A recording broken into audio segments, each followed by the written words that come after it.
Ana tuia nuku tuia rangi tuia whare ki tiki Hawaii ki tāne rua nuku te wāhi e roa a te ka pipi ka toko te rangi ka marangai te ao ti hei Maudiora. Tēnā koutou katoa I roto I ngā tuāhuatanga o te wā a huri noa I te motu a ngā pari ka rangaranga nau mai haere mai whakarawika mai ki roto I tēnei whare ako aipurangi o ako panuku. Koe nei te karanga o ako panuku e whakarangasira nei I a tātou ko puta ai ngā ringa o te mate karauna I roto I ngā wiki o taha, ngā marama ko taha, ka iera koriro I te ringa o mate, o ai tua I roto I iera wiki I motu nei te noho, tirahara, tirahara. Heoi, a tātou e hui hui nei I tēnei rā, ngā whāruarua ko whakarerea mai e whakaki, kia ora tonu ai tō tātou reo Māori, kia ora tonu ai a tātou tikanga, kia mato tonu ai te tipu I te māra o mātauranga. Ngā manakitanga kia tātou katoa. So welcome along everyone to this Ako Panuku live webinar. We hope that you are enjoying the freedom that level 2 has brought over the past week or so. Ko te aorangi Murphy Fell taku ingoa, he uri no ngā tikahungu no ngā tiapa no ngai tahu. I'll be your host for today's webinar. If you have any problems during the webinar, please drop me a message through the chat function. For any other reason you drop off and you can't get back in, the Ako Panuku phone number is in the chat box, so please note this down. It's my pleasure to introduce the facilitator for today's session, Dee Reed. Many of you will have already met Dee in previous Ako Panuku forum. Dee has been working with Ako Panuku Kaiako for several years now, particularly around te reo Māori teaching and the use of digital technologies for teaching and learning. So without any further delay, nau mai haere mai whae Dee, kai a koe. Tēnā koe te aorangi, ngā mihi mo te whakatūwhera mo tau anō whakatūwhera I te hui nei. Me te mihi nui kia koutou ngā kaiako, kua tae a tinana mai ki tēnei o ngā hui ipurangi. He hui meki hei whakangungu, hei whakawhanake I ngā whakaro e pāna ki te whakaako. So yeah, welcome everyone. Thank you for taking time out of your busy level 2 reality and tuning in at a 4 p.m. webinar for this afternoon. This webinar is all about some ideas around teaching approaches for the multi-level classroom, given that that is the reality for many of our kaiako out there. It may be that you have level 1, 2, 3 NCA all in one class, but we all know that irrespective of the classroom, there's always a diverse range of student abilities and student learning sort of needs and things that happen in any given classroom, whether they are multi-leveled by nature in a timetable way or just in an authentic natural way, because you know we are all different. So today's webinar is all about just sharing some ideas with you about possible options to cater for those diverse learning needs that our students present with.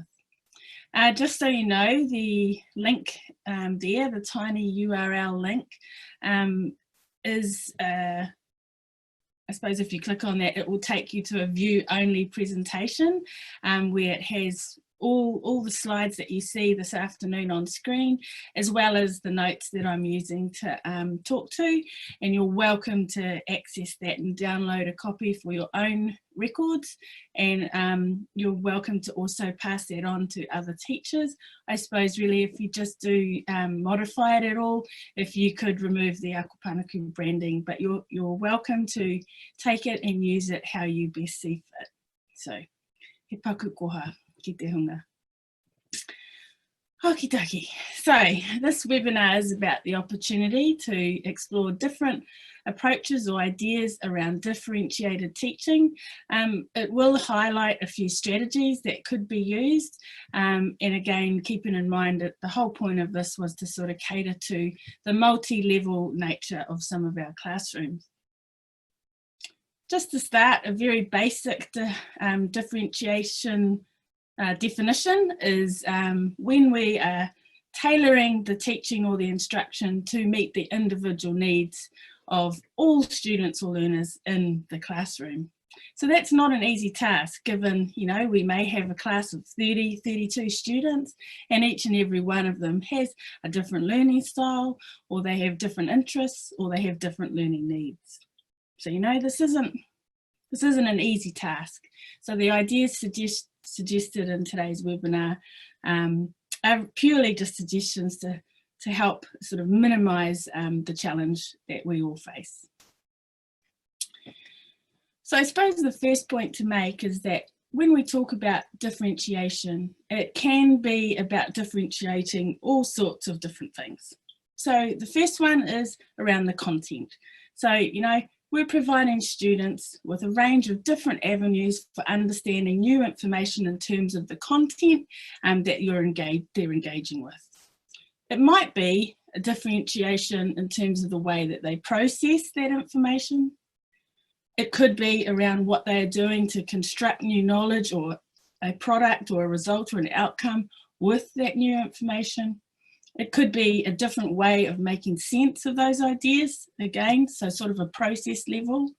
You might be differentiating the teaching materials that you're using, or you could be differentiating the assessment that is administered for our students in that regard. Just some ideas that we'll discuss today, I'll share with you today, and if you have any questions, that opens up the opportunity to have a discussion. But the first idea is around rotation stations. The second is choice boards. The third is ways in which we could use Bloom's taxonomy. And the fourth idea is just around how the Solo taxonomy could contribute to differentiating in our classrooms. So using rotation stations, just the model I'm suggesting here is based on 4 different rotations, and this is set up to allow students to rotate through those 4 stations on a fixed schedule. So in a one lesson, all right, you may have 15-minute rotations across a 1 hour sort of time period. This might not be manageable, so you might instead rotate across different lessons. So you may have 4 lessons across a week, and so these stations are you know, rotated with students across that sort of tenure instead of, you know, the 15-minute sort of session. So you can always, you know, you're in control, so you decide, and you need to make sure that it's manageable for you. The first rotation is where students get to spend that time with you, one-on-one or one on a small group sort of situation, and that is dedicated teacher time for that small group. This might be where you are giving direct instruction for that group. You might be facilitating discussion with that group. You might be undertaking formative assessment with them, or you could actually be giving feedback or feed forward in and around their learning or an assessment sort of context. All right, remember, this is the opportunity for that group to spend time with you. The other groups might be involved in a rotation station where they have to do solo or independent practicing activities. So they might be undertaking an assignment. They could be completing an assessment. They might be, you know, having a go at a worksheet. They could be playing a game. I mean, the point of all of this stuff is to actually support them to build or consolidate, reinforce a skill that they have recently acquired or that you've just recently introduced. Remember, there's a lot of ready-made resources out there that you can use for an independent sort of practice activity that students could be completing. You could create your own, but to sort of lessen the load that's, you know, already on your shoulders as very busy teachers out there doing so many things already, encourage you to take advantage of those ready-made resources that do exist. Ako Panuku has many resources on the website there you might be able to utilise, and there are other platforms like the Teachers Pay Teachers website where you can access free resources or for a very small fee purchase resources. And there are New Zealand contextualised resources available there. Another idea for the independent sessions is that, you know, students could be completing revision, or they could be reworking some of their work that they've already submitted and received feedback about. The third rotation is where students get to undertake, they get to practice and they get to complete activities that in a group or a team situation. So the team or partner practice station is a great place to incorporate a project or some sort of task that requires students to work together and to learn from each other. You know, in any group work sort of context, it's really a good idea to have clearly defined roles where students would take the responsibility of a particular role on board. They could be playing hands-on, sort of completing hands-on activities or playing games together. But remember, the whole point of this team practice situation is for them to interact with each other and to collaboratively complete, you know, the task at hand, or to collaboratively sort of problem solve. So any sort of project where it requires students to collaborate together for the common good of a single accessible outcome, then these are the sorts of projects you want to have them doing in this rotation. They could be giving each other peer reviews or giving each other feedback around their work as well. So something to be encouraged in that sort of context. Again, kids really need to be supported to be able to do this. So if you have an assessment schedule or a rubric, you know, that in concrete terms, students can give that feedback or they can peer review each other's work with the material to support them to do that, then that's absolutely encouraged. It's a lot of work, you know, setting up these rotation stations, and I suppose you put in the work in and the planning and the preparation to set these things up to happen, and it does free you up in the process across, say, a week. You know, if you've got 4 lessons across the week for your subject, freeing you up to rotate between these different groups is ideal. Because, you know, at that teacher station, the students shouldn't need you all of the time. So, you know, and if you're in a situation where you are team teaching, then lucky you, there's the opportunity to be, you know, roaming free and circulating to be that guide on the side for kids as they complete their work in their stations. The last rotation is suggested around just being a tech station. So if you're fortunate enough for kids to have their own devices in class, or you may have, you know, a very small collection of devices on hand in your classroom for kids to use, you know, then make the most of that by offering up an online or a tech station that students can be completing work and, you know, exploring things in an individual sort of context again. They might be doing the individualised assignments, so this might be remediation or it could be extension activities. It might also involve them doing some of their research, preparing for the project at hand. It could be engaging in some sort of interactive activities, could be discussion boards, might be you know, in a te reo context, could be learning vocabulary around the topic. So you've got a Quizlet set that they can, you know, access and practice and, you know, run all the games and things in the Quizlet platform during this rotation. It could also be watching videos, as long as there's some sort of set task for them to complete while they're watching the video. Edpuzzle's a really good platform to support that.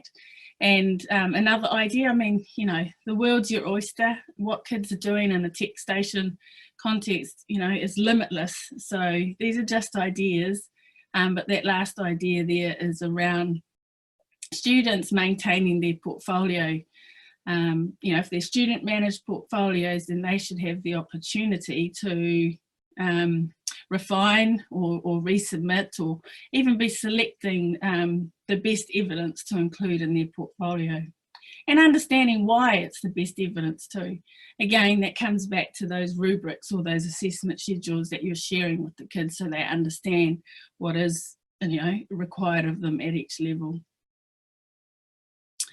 Another idea is to differentiate in the classroom using choice boards. So a choice board pretty much is just a graphic organizer that allows kids to choose different ways to learn about a particular concept. You could set them up in a grid. It's pretty common to have nine squares in a grid. 9 is easy to set up, it's just 3 by 3, and it does actually have a center square there, which is often used as a free choice. So the one on screen at the moment is just an example of a choice board with nine grids there. Here's some more examples. You might differentiate, you know, on the choices, offer different choices on these boards based on different things. So the first one is you may offer choices based on learning style. So here's 2 examples where tasks are differentiated using the different learning styles. And so, you know, just examples there. So those are the things that you might want to draw on.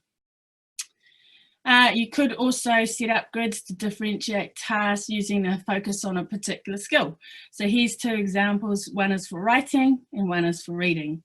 You could also use, you know, fractions if you're a maths teacher, or it could be, you know, the periodic table in a science context. I mean, you know, it's up to you. You're the subject specialist. You decide the context of, you know, these choices you'll offer students. Pretty much, there's 9 on offer, but you'd only ever expect students to complete maybe 3. All right, so another example here is how a board could be created for, say, a weekly task, could be for projects, it could even be for assessments, but you have detailed requirements that are given for each task. You can offer different choices around what learning strategy students could use. So for example, the vocabulary learning board here, this is giving examples for students to draw on 3 different strategies for learning vocabulary. All right, so 1, write a song, you know, using lyrics about the words that and then perform the song, or here, drawing, sketch the word, such as different opportunities for them to use a different strategy. So the expectation is they just complete 3 of those. Also, on the right side here, this is an example of a choice board from a professional development for teachers sort of context, and in this case the purpose of the tool from which training is offered is setting the choice. So if teachers are interested in exploring a technological tool around assessment, then Flipgrid is a possible option. If they're looking for looking at content creation using Powtoon, then there's a training module for them to click into and complete around that. So different options really for students to undertake work, and you know, they have an element of choice. This gives them agency and you know, mā rātou anō te mana whakahaere. So giving them those options. The free choice option has been sort of profiled in each of these examples too. Just so you know, all the links to those example choice boards are included in the notes in the presentation that you have the link to get to. Okay, so another idea is that we could be differentiating in our classrooms using Bloom's taxonomy. I mean, this is a useful and it's a time-tested model for examining and differentiating the challenge levels of learning tasks and the discussion questions that we might use. You know, ahakoa te wahanga ako, it doesn't matter which learning area these can apply. So this Bloom's taxonomy has 6 levels. If we start from the bottom there, the lower level is things like recall or remembering, that's just basic knowledge, moving into understanding or comprehension, and then moving from there into applying, and then into analysing over here, and creating or synthesising the information to create something new. And then the highest level, if we use the maunga as the metaphor 4, ko te tihi o te maunga, then evaluating or evaluation is the highest level in this taxonomy. I'm just going to sort of basically explain each of the levels and give you examples of question types to support differentiating at each of those levels.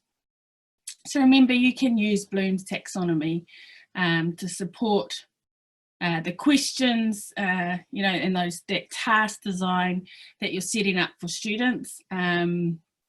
It might be the way in which you set up your rotation stations. You may have different choices on choice boards that reflect the different levels of Bloom's as well. Anyway, the basic level knowledge level, or recall or remembering, is all about testing students' ability to memorise and recall terms or facts and details without necessarily them having to understand that concept. So keywords in the task that you might set or the questions you might ask include things like memorise or define, identify, list, name, state, write, recall, all of those there listed on the screen. Some questions you might ask is, you know, what is, or how would you describe, or why did? Another one might be, how would you show? In terms of the comprehension level of Bloom's, these are understanding types of questions that test students' ability to summarise and describe in their own words without necessarily relating anything to it. So they understand, you know, it's a basic level of understanding. So things like describe or distinguish or explain are the key words that you might use in your tasks or your questions. Some of the questions you might ask would be things, what facts or ideas show, or how would you compare or classify, how would you classify, and can you explain what is happening? Those are all comprehension type questions. In terms of application, it's taking it to the next level. So yeah, they understand a little bit, but they understand and know little bits and pieces, but they're actually applying what they know and understand. So these tasks that you're designing or the questions that you're asking, invite students to apply that or transfer the learning into their own life or to a context that is different to the one that they've learned it in. Key words for this is like apply or compare, contrast, solve, use. Example questions might be, what would result if? Or what facts would you select to show? And what approach would you use to, or how would you use something? Right, it's an invitation for them to apply what they've learned. The analysis level is really about questions that encourage the students to break that informational material into parts.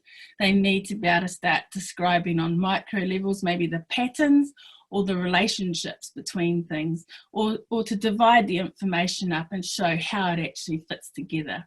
So examples are, in keywords, analyse or distinguish, explain, research, relate or separate, even infer.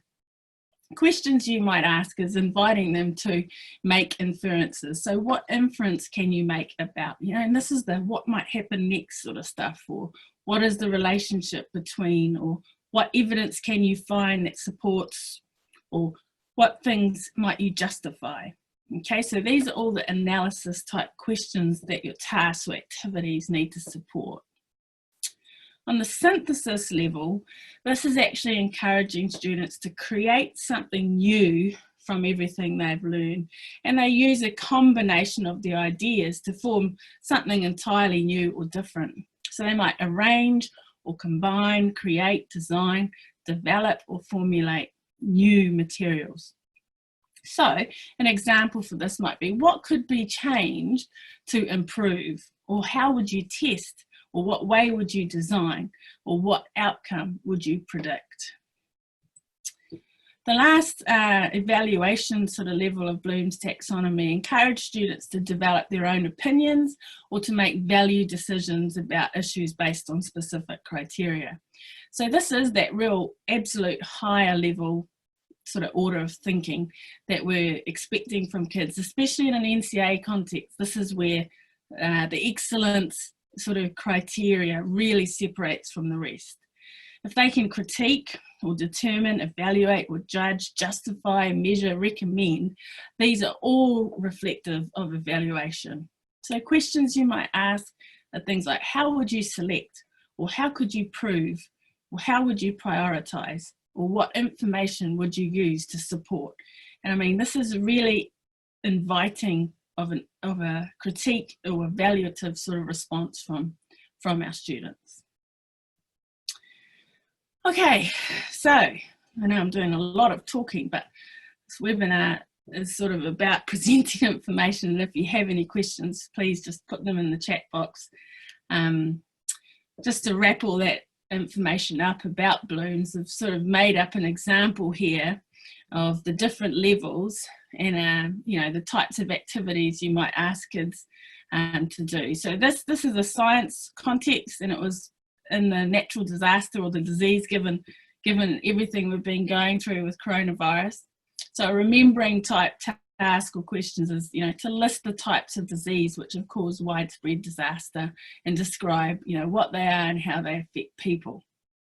Moving through those different levels you can all read, but the evaluation sort of component is about using a Venn diagram to compare how society is prepared or unprepared to face an epidemic on a grand scale in the 1900s compared to today. You know, being through the influenza epidemic in 1918, compare that to how, you know, coronavirus in 2020, then that's the sort of response you are sort of demanding from kids on an evaluation level.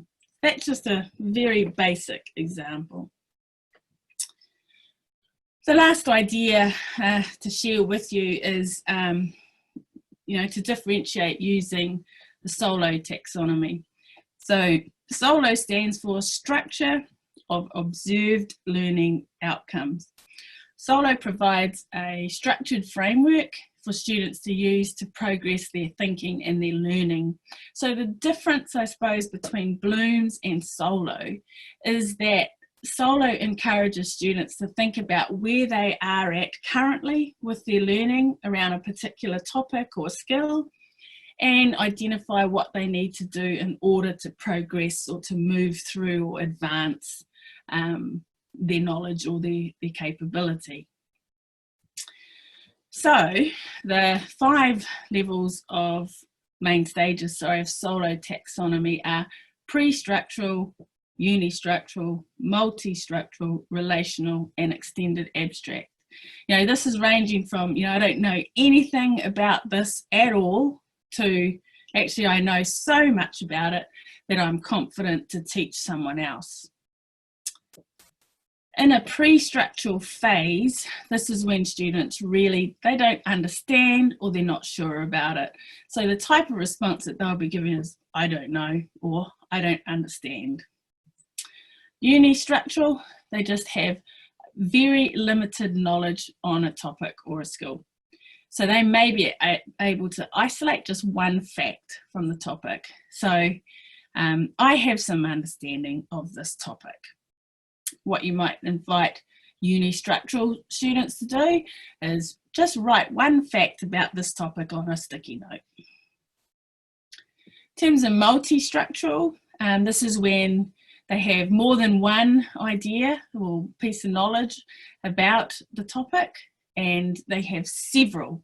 So the point of difference between this one and the next level is that they are unable to link these ideas together. So they know lots and lots of things about the topic, but they don't have that relational sort of, they can't formulate the relationship between those pieces of information. So an example of a student sort of response who might be multi-structural is, you know, I've got some information in my head about this topic. And what you might get kids to do who are multi-structural is, you know, so you've taken your idea, written it on a sticky note. A multi-structural student, you'll invite them to put their sticky note on the board, and while they're there, to actually read everyone else's sticky notes as well, and to sense make them so they gather more and more ideas. In the relational stage of solo, students are starting to move towards higher level thinking. This is when they're able to link the ideas and, formulate a big picture, and they can explain several ideas around a particular topic. So a relational response from a student might be saying, oh, I can see the connections. I see how these things are all related in the information I have gathered. An example of a task that you might set for relational level is invite students to come up to the board in pairs and pick from those sticky notes that they've been sticking up, pick 3 sticky notes that have something in common, right? And then they might do something with that, like combine those main points into a short paragraph. The highest level, using that maunga sort of metaphor again, te tihi o te maunga, is when not only do students have several ideas and can they link them to a big picture, but they can actually look at these ideas in a new and a different kind of way. So a student who is reflective of this level might be able to say something like, by reflecting and evaluating on my learning, I am able to look at the bigger picture and I have lots of different ideas that I can link together. What you might get extended abstract students to do is maybe take that paragraph that they've written and add a sentence into their paragraph that begins with something like, I think this is really effective, or this made me think about, so that they're taking it to a new level, like something different that they've come up with themselves. All right, so those examples that I was sharing slide by slide for solo then, there's the example of it written in one table. So the unistructural, just write one fact on your sticky note, moving through to the extended abstract where you're inviting that evaluation or creation of something new. So I think this is really effective because I suppose where solo is really valuable as a model or a tool is that it does support you to design your learning tasks, and it is focused on improving the depth of student thinking. So it's a really qualitative rather than quantitative focus. It's very useful for giving students feedback on how they get from one level to the next, or when we're talking about those group practice activities, it's really helpful for students to check their own work and how they can get from one level to the next, or check the work of someone else and how they can get from one level to the next. And it's also useful in an assessment context as well. Okay, so just as a summary around these ideas that we've shared in terms of differentiating our classrooms. One, you might try rotation stations. You could have a dabble with sort of using some choice boards. You might think about ways in which you can design tasks or questions using Blooms or using solo taxonomy. And just one thing, remember, the reason we do this is so that each and every student's learning needs or learning style is, validated and welcomed into our classroom, and everyone gets a chance to, progress their learning no matter where they're at. So that's all I had to share this afternoon about possible approaches to the multi-level classroom. Invite your questions into the chat box there. But if there aren't any, that's completely okay as well. So nō reira koe rā aku, hei tēnei o ngā wā. Me te mihi nui kia koutou. Tēnā koe Whaidi. Thank you very much for sharing with us all today. And like Whaidi said, if you have any questions, please pop them in the chat or the Q&A, and we'll get back to you on those. Otherwise, flick us through an email to the Tari, and we'll make sure to follow up with Whaidi to get those questions answered. We hope you found the session valuable, and that we'll see you at another webinar very, very soon. We will be sending a follow-up email that contains a link to an evaluation about the webinar. We'd really appreciate it if you could fill that out.